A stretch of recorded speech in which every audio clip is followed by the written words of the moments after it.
A family lived in a city. One day, the wife found out that her mother had passed away. They immediately asked her father to move in with them so that he would not feel sad and lonely, and so that the grandchildren would return the joy of life to their grandfather. The elderly man did not mind, but on one condition: if his faithful dog could also move with him. It was a big dog, but the family took in both the elderly man and his dog. The family became troubled when the pet was brought to this new home. The dog behaved aggressively, rushed at the children, barked, and had accidents, and angrily growled at the head of the family. Both men had to walk the dog together, otherwise he would forcefully pull the leash to his old house or try to attack his owner's son-in-law. The dog was taken to trainers and dog handlers, but no one could cope with the aggressive animal. One specialist just said, "The dog has a mental disorder. I recommend putting him to sleep." The owner of the dog did not want to hear these words. With tears in his eyes, he replied, "As soon as he is gone, my life will be over." The children also felt sorry for the big dog. When he was in a good mood, they played together and had so much fun. But suddenly, as if a switch was flipped in his brain, he turned into a violent, wild animal. By the fall, the members of the family just did not know what to do. The dog began to gnaw at himself and constantly howled. The family learned from experts that dogs of this breed need to be trimmed, but they were hearing this for the very first time. The elderly man confirmed that once a year, usually in the fall, his wife gave the dog a haircut. Then another problem arose: which groomer would not be too afraid to trim such a large and angry dog? The dog only succumbed to physical strength, so the head of the family volunteered to take him to the groomer. The man tried to find a way to calm down the dog and persuade the groomer, but it was all in vain. Experts saw that the dog absolutely did not obey anyone and did not want to risk their own safety. One of them suggested that the desperate owners should visit a specialist about whom they said was able to cope with any, even the most uncontrollable animal. The man dragged the stubborn pet to the indicated address, and he was dumbfounded when he saw a thin, short girl in front of him. He could not believe that such a girl would be able to handle the powerful, stubborn dog. The girl just confidently took the leash and told the owner when to return for the dog.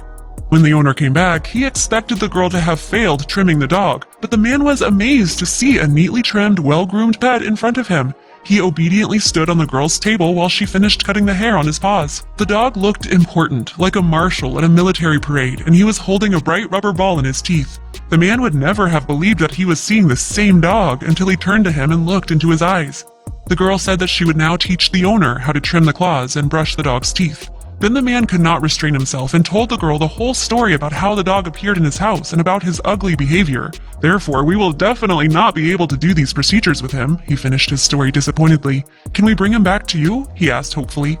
And then the small girl said something that made the man shiver. "You see," she began, "you know that his mistress is no more, but the dog does not know this. He perceives everything as if he was taken away from her by force and not allowed to go back home. This is why he gets angry, bites, and behaves aggressively. So the dog hopes to escape from your strange house and return to his beloved mistress. I advise you to explain everything to the dog. Animals understand more than you think. Take him to the old house and then to the cemetery and have a heart-to-heart talk as if with a person." The girl's words seriously touched the man. He did not completely believe in them, but more than anything, he wanted the dog to calm down. He had the keys to his mother-in-law's apartment, and so the man decided not to waste time and went straight there. There was already a stale smell in the house. The dog walked through the rooms and smelled everything. Then he got into the car more calmly and rode to the cemetery without resisting. There the man and the dog approached the grave of the elderly woman. The man spoke to him as if like to a person, and the dog looked attentively into the eyes of the owner and seemed to understand everything. Having heard the explanation, the dog howled bitterly. Then he went to the grave, lay down, and hid his face in his paws. The devoted four-legged friend grieved for a very long time, but the man did not bother him. Only when the pet got up and walked towards the car did they leave the cemetery. When the two of them arrived home, no one could believe their eyes. A completely different dog returned from the groomer. He was so handsome and friendly. The aggression disappeared without a trace. The smart old dog still lives with the family, and he made friends with all of the members. Believe it or not, twice a week, the pet quite calmly opens his mouth for the owners to brush his teeth. Friends, if an animal suddenly behaves strangely, do not be angry with them. There is a reason for it. After all, pets also know how to love and suffer just like us.